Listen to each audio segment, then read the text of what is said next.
This channel does not promote any violent, harmful, or illegal activities. All content provided by this channel is meant for an educational purpose only.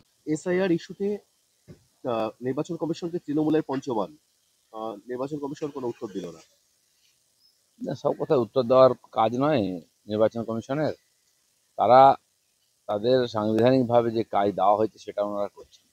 সারা ভারত জুড়ে SIR হচ্ছে, কোথায় কেউ প্রশ্নও করে না।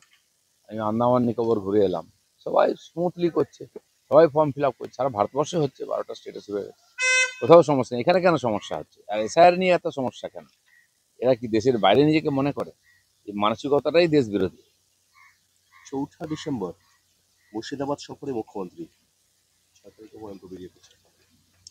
আপনারা যে মুর্শিদাবাদ যাচ্ছেন, ওখানে যে বাবরি মসজিদ নির্মাণের যে চেষ্টা হচ্ছে সেটা যাতে ঠিকঠাক হয় সেটা দেখার জন্যই হয়তো যাচ্ছেন উনি। মুর্শিদাবাদে বিএলওর মৃত্যু, সেই বিষয়ে বিদ্যুৎ মন্ত্রী অরূপ বিশ্বাস কমিশনকে টার্গেট করলো। বিএলওর মৃত্যু 4 তারিখ অবধি হবে। এইসব হাওয়া তুলে যারা এসআইআরটাকে ডিস্টার্ব করার চেষ্টা করেছিল, বন্ধ করা হয়নি। কোর্টে যাওয়া, নির্বাচন কমিশনকে চিঠি লেখা, ধমকি দেওয়া, বিএলও নাম করে পার্টির লোকদের রাস্তায় নামিয়ে হাল্লা করা, ঝামেলা করার চেষ্টা করা, সব চেষ্টা করেছেন, কিন্তু বৃথা গেছে। এখনো আমার তো মনে হয় 50 লক্ষ কমসে কম ফর্ম যেগুলো ফেরত আসবে না, তার চেয়ে বেশি নাম আরও যেগুলো আছে, যেগুলো সূচিতে আছে কিন্তু তাকে খুঁজে পাওয়া যাবে না, এটা হবে। এটা ধীরে ধীরে আসছে সামনে। তারপরে 2 মাস সময় আছে, ডিসেম্বর আর জানুয়ারি, ভেরিফিকেশন হলে বাকি নাম সব ছাঁটাই হয়ে যাবে। নির্বাচন কমিশনের উপর এবার তোপ দাগলেন সবুজ ভট্টাচার্য, বললেন ঠান্ডা ঘর থেকে বেরিয়ে রাস্তায় নামতে হবে। যেভাবে এখানে নির্বাচন কমিশনের বিরুদ্ধে প্রচার করা হচ্ছে, কাজে ডিস্টার্ব করা হচ্ছে, নির্বাচন কমিশন আরও অ্যাক্টিভ হওয়ার দরকার আছে।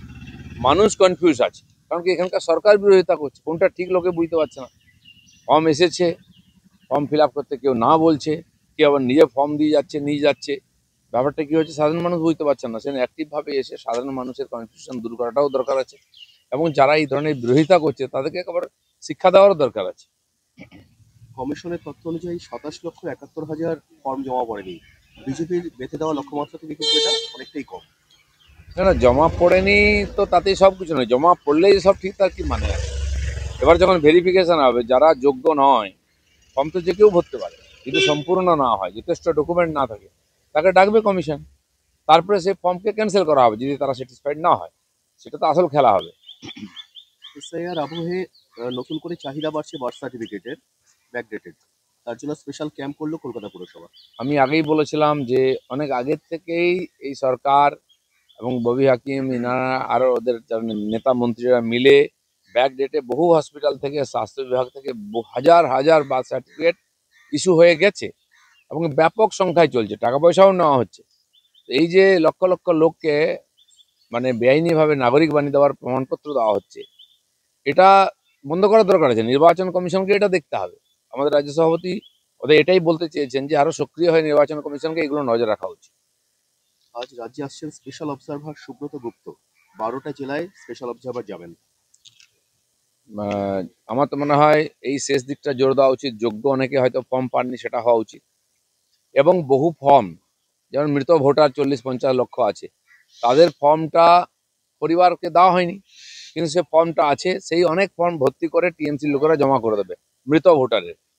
তো সেইগুলো ধরতে হবে সিনসিয়ারলি, যাতে ওই ধরনের মৃত লোকেরা আবার ফিরে না আসে লিস্টে।